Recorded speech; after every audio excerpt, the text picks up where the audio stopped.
well, how do I shift those into my name? And what happens is you have to first find that statement. Then it's calling that company. So dialing that 1-800 number and finding a representative and saying, hey, here's what happened. Then providing them with a death certificate. And then you have to open an account in your name or the beneficiary's name for that specific account, and then maintain those investments. So think in her case, she had all these different accounts now. That's a lot of phone calls. That's a lot of paperwork. That's a lot of things. Welcome, everyone.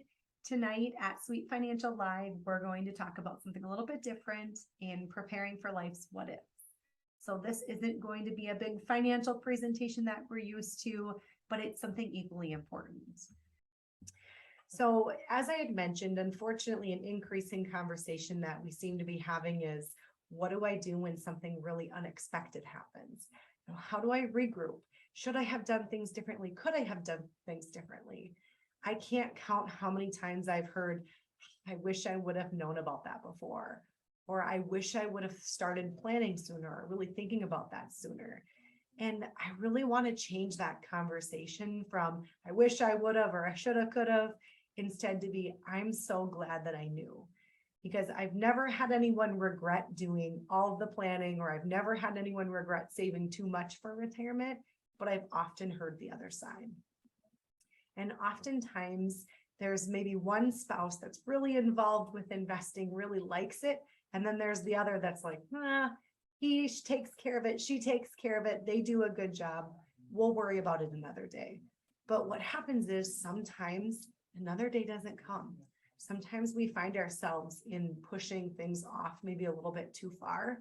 And then we end up in that space of having to make some quick decisions. And that's not ideal. So I can think of so many times where we've sat down and tried to regroup quickly and tried to get things kind of scrounged together quickly so that there's not that immediate making decisions during that vulnerable time. So focusing on what are some of those things that you can be doing, because it's a big misconception to be involved with investing. You have to love it. You don't have to completely understand the markets and love it. That's what we're here for. So I'm Amber Knips. I'm a wealth advisor at Sweet Financial, located in Fairmont and Jackson, Minnesota. And I really help work with individuals, especially as they go through life's biggest transitions. So what being involved with investing doesn't mean necessarily, unless you want it to, is watching the markets every day, watching your accounts every day, and picking investments and trying to make those different decisions, or deciding where withdrawals come from, and tax efficiency planning.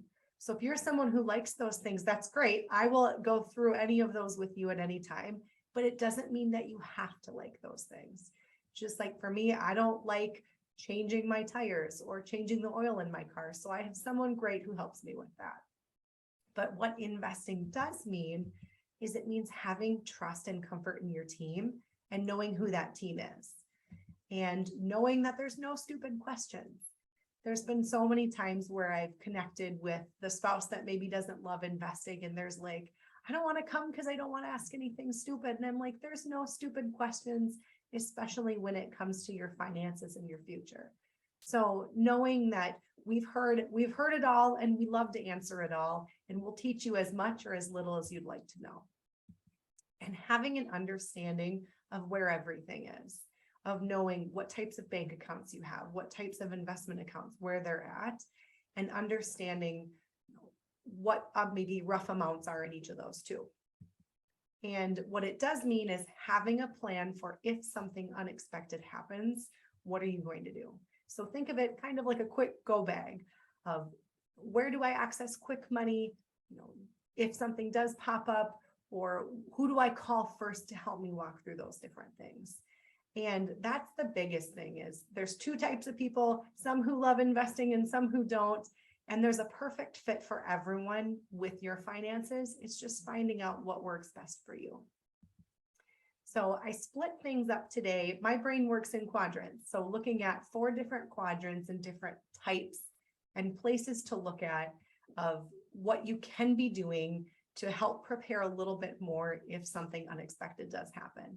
So we'll go through organization. So some different ideas that you can do ahead of time to prepare from an organization standpoint, getting things together, looking from a financial standpoint. So some different ideas to put in place now, and as well as from a kind of not financial perspective, but from a home perspective to think about too, and then just future planning in general.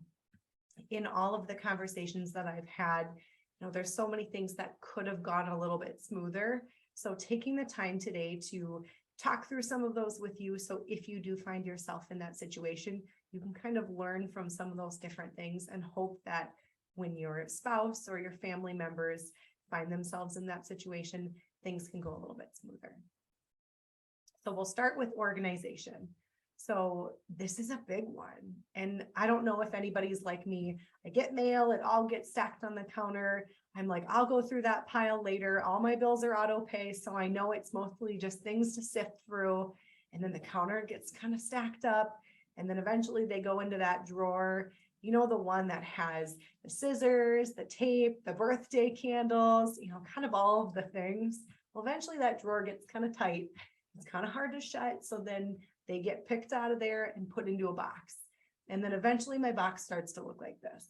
And it's a great filing system for me, but you know who it's not a good filing system for? My husband. So if something were to happen, you don't want your family members to look at something like this. So trying to find a filing system that works of having everything put in one place. So if your kids or your spouse needed to look through those things, what are they sifting through years of just miscellaneous paperwork, or is it all the most important? I had a conversation with someone after a workshop that I had done, and she's like, gosh, that really resonated with me because I was in this case. She's like, I didn't love anything about investing. My husband, he was a DIYer. He did a great job. He took care of everything. And then he died. And she was in that space of, I know he has all these accounts. I don't know where they're at. She was digging through that big box that gets pushed to the side. And in her case, he had several different 401k accounts, and he had an IRA account.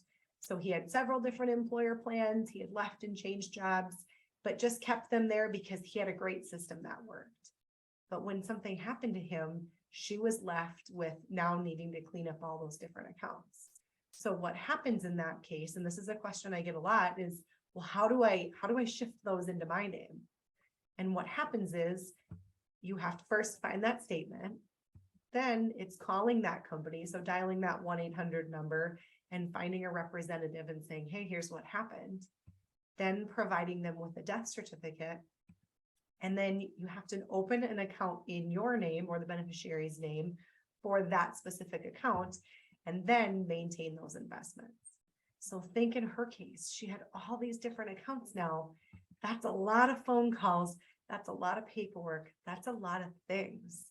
In addition to, you're mourning a loved one, you're struggling with all of the other things that come with it. And now you've just added this huge to-do list. So thinking about, especially if you're retired, how can I consolidate and simplify? How can I simplify my life for the people that it would matter the most to? And in his case, he could have consolidated all of those into one company. And then what would have happened instead is he would have had one account. It would have been one call to an advisor. It would have been one death certificate to provide, one set of paperwork, and then just ongoing meetings with that advisor. So especially if you're in that case of, oh, it works for me. I have a couple accounts and, I've got it kept track of really well. I like how things work. It might work for you, but it might not work for someone else. And really trying to make that seamless process instead of having them go through and figure out, what do I need to be doing? Where are all these different accounts? Most of the time, those 401k companies aren't going to call you up and say, hey, did you know you have a balance of $5,000? It's up to you. So if you're not the one there anymore to be able to keep track of that, that's a huge benefit for your family members. And instead of having all of those things and being like, oh my gosh, mom and dad, they sure were a mess. It's saying, I'm so glad that was taken care of, so I didn't have to think about it and stress about it. So that's a really big one. And that's something that we can help with too. I know oftentimes it feels like that's a big daunting task, and it certainly can be, but we take on that for you and we'll help determine the best methods and the best way to do that so that things are simplified moving forward. And another really important one too, that I think mostly everyone can relate with, and it's not a fun task and it's not budgeting, don't think of it that way, but listing out all of your monthly bills. Because most of the time there's one person in the family that pays all the bills, right? Or most of them. So they're the ones that coordinate everything. And oftentimes a lot of them are done electronically. So I think of my husband, for example, he has no idea what bills we pay. They're all automatic.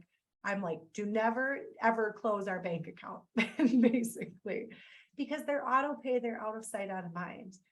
But with that comes Netflix and Disney Plus and the cell phone and all of those things that someone might not know it as well as you do. So writing out, here are our bills, here's the day that they go on, and here's the rough amount is something that's really, really overlooked and causes a lot of issues for the surviving spouse. So that's a big one that I've heard over and over again of, oh my gosh, what a web that was created that I had to try and unwind. And, especially if it's tied to one person's credit card or one person's debit card, it can cause some issues once those are canceled too. So being able to make that list and have a rough list is so helpful to be able to get a better idea if something were to happen. And, of that too, think about things that are not only monthly, but some are quarterly, or maybe you pay your car insurance semi-annually. All of those little things make a huge difference. And oftentimes, it's easy to forget some of the bills that we do pay. So, I think about if something were to happen and, my credit card or my account was never closed, we'd just pay Netflix basically forever. So it might be a good one to make that list and put that in a space where it's that kind of that folder. If something were to happen to me folder or binder, that would be a really, really good resource that you can get ahead of things. And then an asset list. So kind of like I mentioned before of why it's so important to maybe consolidate things. And if some things can't be consolidated, so if you're still working or, you have some accounts that you still really like, at the very least, making an assets list. And this is something that we can certainly help with too within the wealth management system. It's a great place and a great resource to link up all of those different things. So if something were to happen, your friends, or your family members, they can access that and be able to see, okay, here's all the different accounts. At least it's some ground to run on to have an idea where all those different assets are.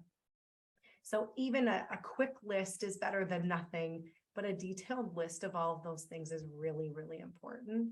And you'd be amazed of how many times, I'm helping families and we're sitting down and we're looking at everything. And a couple months later, they find a statement and they're like, what? Dad had this? We never even knew about that account. But it's easy to, when we're living in the day-to-day, forget to mention those different things, especially if we're the one that handles everything. And another big one too is passwords. So I don't know about you, but I've hit that point where my brain can't store any more passwords. I have to write them down. I can't keep track of all the goofy passwords I have to set and all the capital letters and the different characters. So having a place to store those, and there's some really great online tools and some things with that, but being able to have those in case something were to happen too, where you can access some of those old statements or some of those different things. That can be a big roadblock, and it can be really hard to get that information after someone's passed away and get access to those accounts. So keeping track of those can be a really good thing too.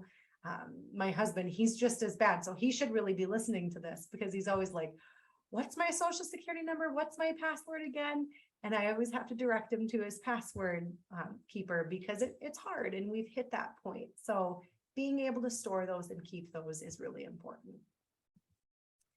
And then also having an emergency contact list. So a little bit different than you're maybe thinking of, not what we do for like our kids of having here's the first person to call if they get sick, but who would you need to contact if something were to happen? And this is a great list of things like your insurance agent, your CPA, your advisors, all of those different pieces of the people that would help you through everything that you would need. And this is so important and so key because you don't need to be good at everything. And oftentimes that's how we feel, right? We're like, we need to be good at everything. We need to take care of everything, but that's not the case. You need a team of people who can help you take care of everything.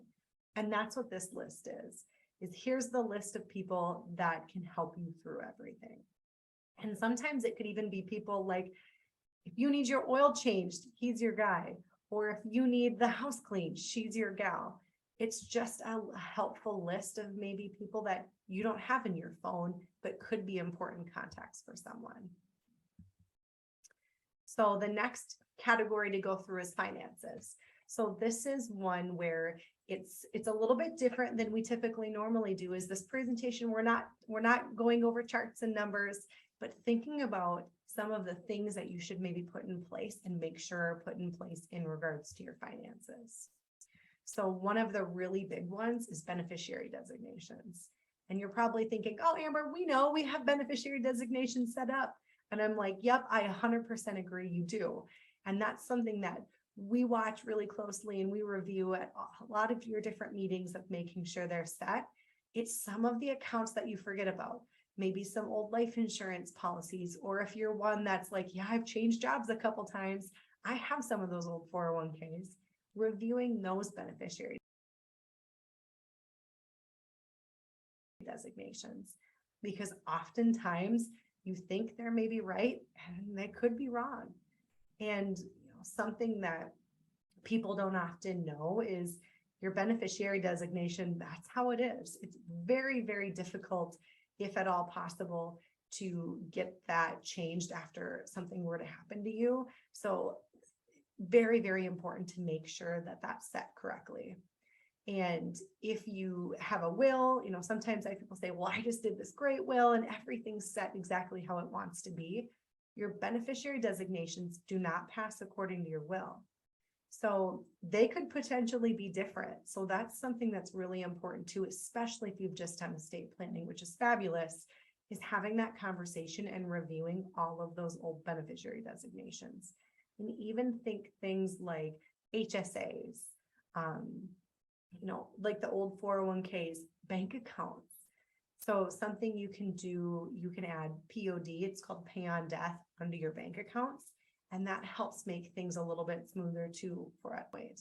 So checking all of those is so important, and having that be something that you do on a regular basis, just to make sure everything passes according to your wishes. Pension survivorship. So if you are one that has a pension, making sure before you elect your pension that you really think about that carefully. I can think of a time where I was sitting down with someone, we were chatting about pensions, and they're like, well, don't I want to take the highest amount? And I'm like, wait, let's review it first. Because the highest amount, usually what that means is if something were to happen to you, it doesn't continue on for your spouse. So that's a really big one, is making sure that that income continues if it's needed. And oftentimes that's a really big asset. So really thinking carefully about what option you're choosing and having us run all of the different what if scenarios so that you're not in that case, because you can't go back. So making sure that that's specified correctly and to the correct beneficiary is really important. And the last one in kind of this section is credit cards. So first, being aware of any auto payments on those. So if something were set up with your spouse's credit card and then they were to pass away, that card gets canceled and now that auto pay bill stops. So that could cause some big issues potentially. So making sure that, that's all written down and noted on that sheet. And if you're like, oh my gosh, Amber, I don't even know where to start with writing down all of our bills, We can have some resources that we can share with you. There's a lot of really great resources, even online, of how to coordinate and list all of that out. But with credit cards too, oftentimes it makes sense for each spouses to have their own credit card and, potentially be like authorized users on those accounts. But then if something were to happen, you each have your own card and it doesn't end with that person. Because that's something that's caused issues before in the past too, is even though you're authorized users, that doesn't necessarily always mean that it continues. So being able to have that quick access if you needed it and not have to think through, what else am I going to do at that point? One thing I will mention with this too is something to be cautious about and careful with is when you cancel a credit card, like a spouse's credit card, those points actually go away too. So that's something to keep in mind, that you'd want to make sure you review that and see what your options are before officially canceling, because those points can really add up. So that's something that's worth looking at too. The next section is home. So things at home. And, this one, it's unique. And I think it's really important is one thing looking at like creating a homeowner handbook. And this is a great resource. There's some really great resources on Amazon. And think of it from the standpoint of what does your spouse take care of at home that you would have no idea how to take care of? Like I think about sprinkler system, I would have no idea how to adjust those, or even the furnace filter. So it's little things that maybe we don't necessarily appreciate about each other either because they're just taken care of. But quickly jotting down a couple of those different things can make a really big difference. And I had a client whose spouse did this for her, and she brought it in and she's like, "Oh, Amber, look, he's still taking care of me. How awesome is that?" And that's such a neat gift to give someone, of maybe you're not there to take care of them anymore, but you still are. So writing down some of those different things is really important. And it can even be things like, we got the furnace in 2020, the air conditioner here, and writing down those different dates too, because all of that stuff can be important and stuff that you'll maybe not remember. So thinking through some of those different things, I also think about it too, just on like a legacy standpoint of, what recipes did, mom or grandma or whoever make that were really, really important, but they're up here. I know many of you can think about that. Like, oh, grandma made the best potato salad. She never wrote it down and now nobody has it. So writing down some of those things, because it's a different kind of legacy than you normally think of, but it's a really important legacy. And I think about some of like the recipes that were passed down in my family and how every time you make them, it's such a special way to be close to them. So thinking through some of those things too, just as they come up, is really neat. And looking at properties. So do you own multiple properties? Do you have maybe a house that you're looking at downsizing? If you're looking and thinking about that at some point, that could be something that makes sense to do sooner than later. So it's not, don't go sell your house if you weren't going to, but if you were thinking, well, it might be time to downsize our home, it could be worth looking at that from a tax standpoint.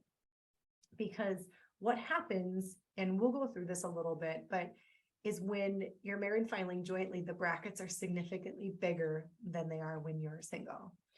So looking at selling your home, the exclusion on a primary residence currently is $500,000 married filing jointly and $250,000 single. So let's say your house has a $400,000 gain and you were already kind of toying with the idea of downsizing, or maybe you or your spouse is sick and now you're really starting to think about it. It could make sense to do that now, because then you likely wouldn't pay any taxes on that gain.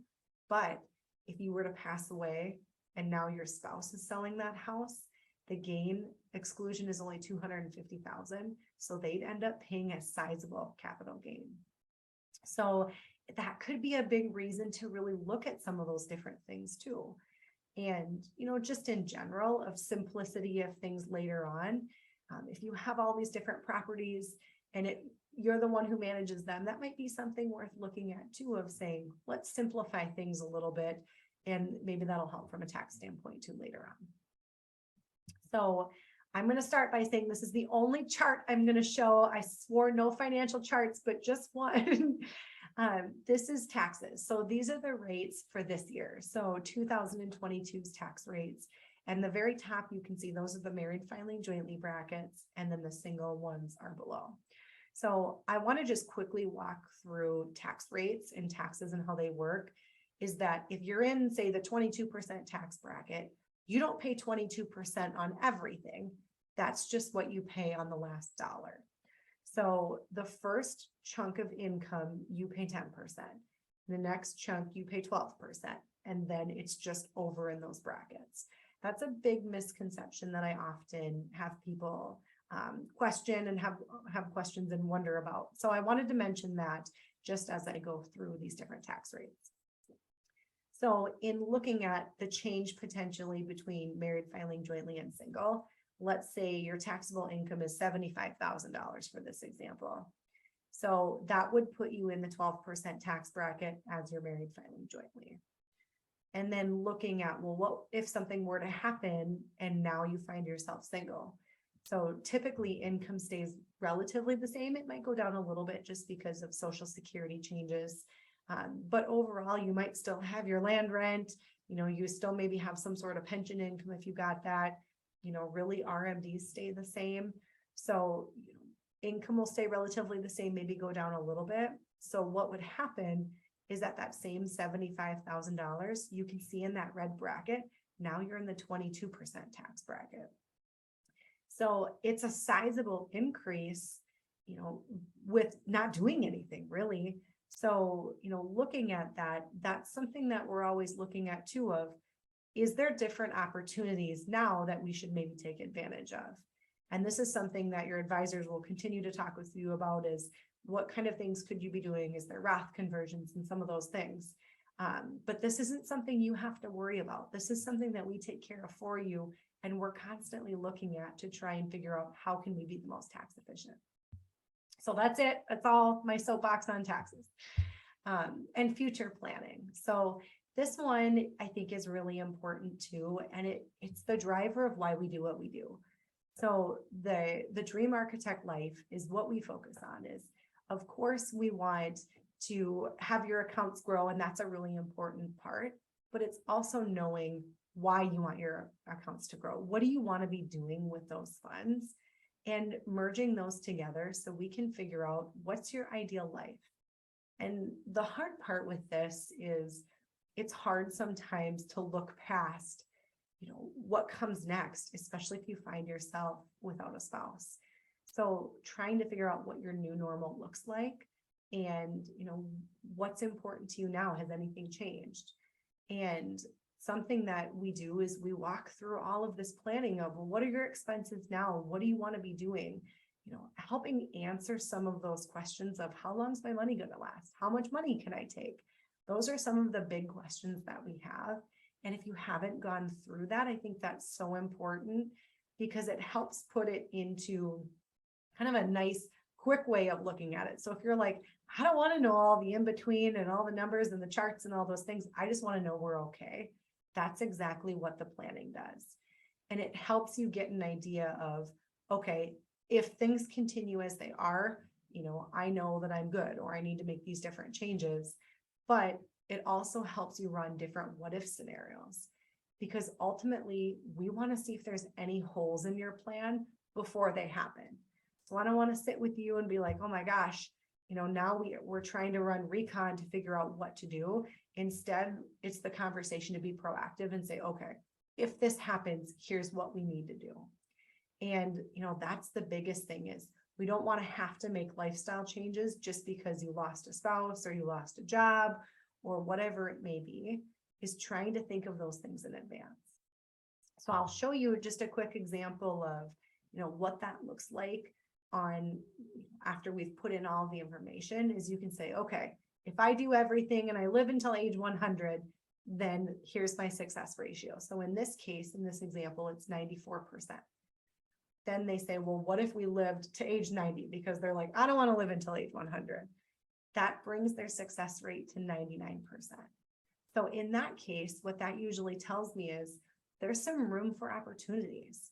So there's some things that you can be doing that maybe you're not doing right now.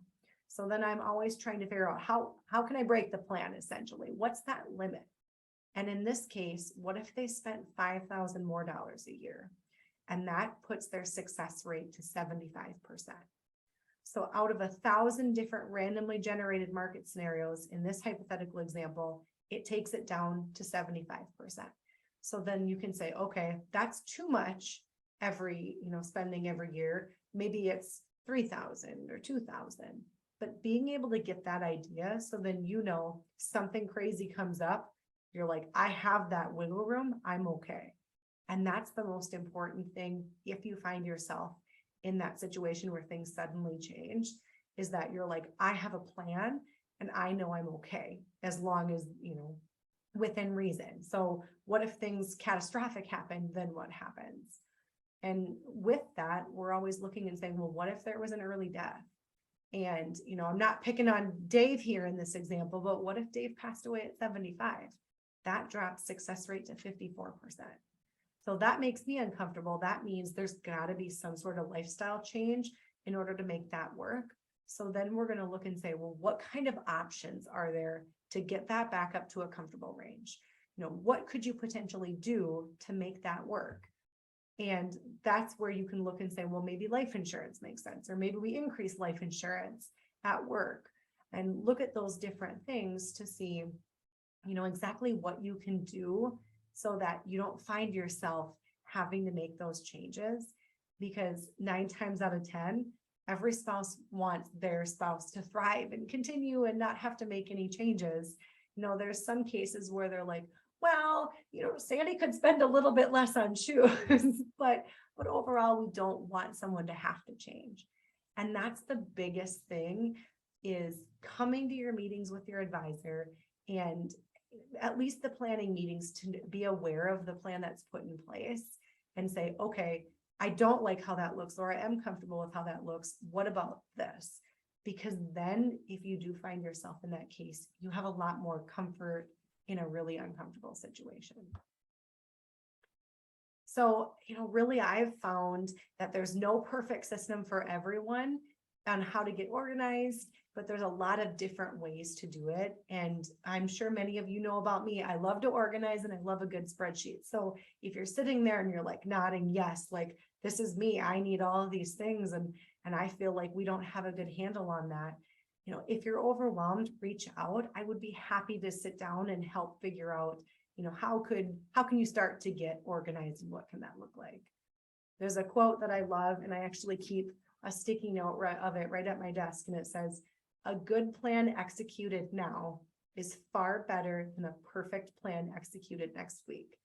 And that's such a good example when it comes to this, because so often I hear, oh, yeah, I know, I'll get to it. I know that's important, but sometimes it doesn't come, and sometimes it's much too late. So being able to even scratch something together in your handwriting is a really great starting point. And then it gives you the ground to run on to say, okay, what else do I need to do? Are you going to get all these quadrants done tonight? Probably not. Could you make some good ground on that? Absolutely. So being able to start at the top and work your way down is really important. And I would say start with organization, because that's probably one of the biggest things of if you find yourself in that situation, or your spouse does, that causes the most chaos and kind of the most overwhelm. So oftentimes what we do when we sit down after we have those news, we're like, okay, write down all the things that you're worried about, and here's what we should focus on first, and kind of categorizing it in like a now, soon, and later to help reduce some of that overwhelm. So overall, meeting with your team is a really good and really important strategy, even if it's for coffee or a quick Zoom meeting. Just get to know all of those people on your side and on your team on a personal level, and just make sure you're comfortable with them and have that trust. I have so many clients where they come in, we dive into the charts, we go through the plan and text planning, and that's fabulous. but then their spouse is like, I don't want to do any of that. You guys have that meeting. I'll come, an hour in, or I'll come separately and meet with you. Let's have coffee and you tell me what I need to know to get me caught up. And that's all I want. Like Brian always says, some people want to know what time it is. Some want to know how to build the watch. There's no right and wrong. It's structuring those meetings so they're exactly what you need. So instead of having one spouse take care of everything, it's getting involved to the extent that you want to and catering those for what's important to you. And really that's what we want to do, is give everybody exactly what they need and not too much more. So I always tell my clients, I'm so detailed. You always tell me if you need me to pull back, but don't feel at all if you told your advisor, hey, I don't want to know any of that stuff. That's great. I'm glad you know it, but just tell me what I need to know. And I think that's one of the biggest gifts that you can give each other, is starting that conversation. So I really appreciate everyone's time today and spending the afternoon with me. And if you have any questions, absolutely reach out. If you need any help to get started, I would love to help. I love a good organization project. So happy to help anyone as they get started, and enjoy the rest of your afternoon.